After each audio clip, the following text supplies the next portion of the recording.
Hi, I'm Cyndi, and I'm one of the owners and a coach with Tri-Girl and Tri-Quest training here in Richmond, Virginia. This video is geared towards the new or the beginner triathlete, and we're here to discuss what is commonly referred to as the fourth discipline of triathlon, and that's called transition.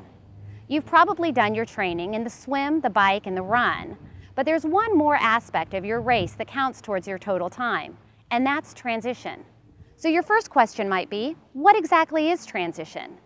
Transition is simply a place for you to store your belongings on race morning so that you can easily transition from one discipline to the next. Transition 1, or T1, is where you will store your bike gear when you transition from the swim to the bike. Transition 2, or T2, is where you store your run gear when you transition from the bike to the run. So now that you know a little bit about what transition is, let's take a look at what transition might look like on race morning. When you arrive at transition, it will likely be very crowded. The very first thing we suggest you do is gather your belongings and find your space inside of transition. In this example, our athlete has been given the race number 11. Since his number falls within the range of numbers 11 through 16, this would be his rack. Now that you have located your rack, place your bike in an open spot and place your bag on the ground. Grab your race belt with your race number from the outside of your bag and bring it with you to get body marked and to pick up your timing chip, as you will need to show them your number. Once you have your timing chip and have been body marked, you can relax knowing that you have taken care of the things you need to do outside of transition, and now you can return to your spot to set up your area without any stress. When setting up your transition area, you should aim to take up a minimal amount of space. Most athletes will fold a standard-sized bath towel in half, and this will designate their space on the ground. One rule to remember is that your gear must be placed to the immediate right or left of your bicycle tire that is touching the ground. Try to keep your transition area clean and without a lot of extra or unnecessary gear. Minimizing the amount of gear you have in transition will help you to move quickly and efficiently between each discipline.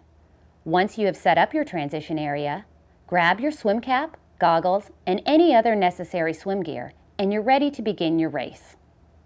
T1 begins as soon as you cross the timing mat after finishing the swim leg of your race.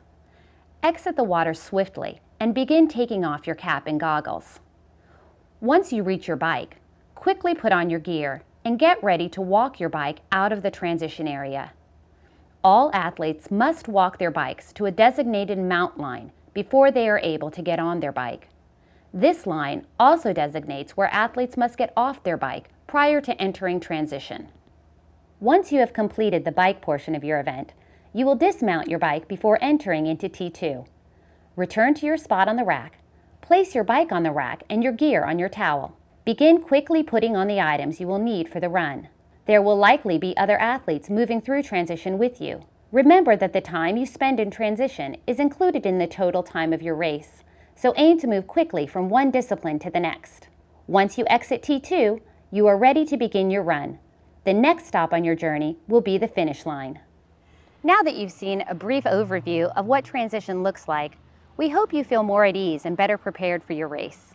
Thanks for watching this video, and best of luck to you on your triathlon journey.